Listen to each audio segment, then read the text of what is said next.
Tell you about Drax. Drax, I tell people that they need to know two things about Drax to really understand him.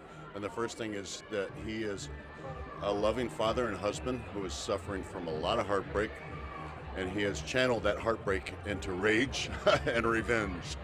And the other thing is that Drax takes everything very literally. So he literally will take everything you say very seriously. So just leads to a lot of comedic moments. But if you know those two things, then you really kind of get an idea of who Drax is, and you'll appreciate him. Well, after getting up in the morning, I mean, it's a little caffeine, a lot of caffeine actually, because they're usually were long nights, not much sleep.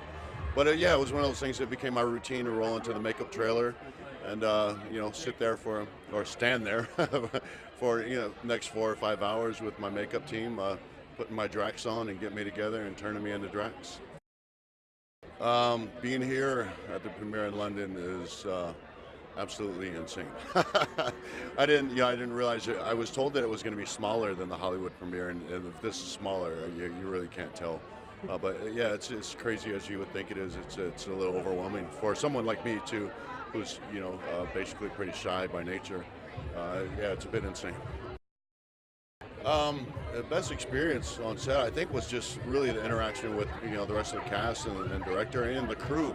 A lot of the crew, a lot of the makeup team, I became very close to, and they're kind of really close friends now. But I think that's it, just the interaction, with the cast. Especially, I spent so much time with Chris Pratt and Zoe and Sean Gunn and James Gunn.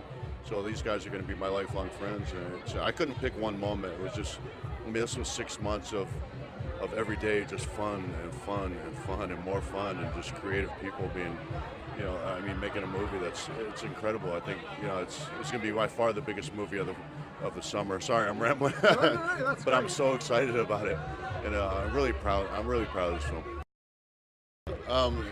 Well, the way this all came about initially was I had just taken on an agent, or I just got an agent to represent me, and which was hard to do. I pounded the pavement for about 3 years after I left WWE. But he sent me in for this audition, and he kind of got my hopes really low. He said, "This is a real long shot. It's for Marvel. It's a huge film. There's a lot of names trying to get this." And so I went and auditioned for Sarah Finn, and surprisingly enough, she called me the same day and asked me if I'd stay in LA and come back and read for the director. So I came back and met James and clicked with him right off the bat. I mean, just felt comfortable and just felt like I knew him, felt like he was a friend, and auditioned for him. And this went on for about 3.5 months of auditioning and screen tests. And finally one day I got the call, and then, the rest is, and Drax was born.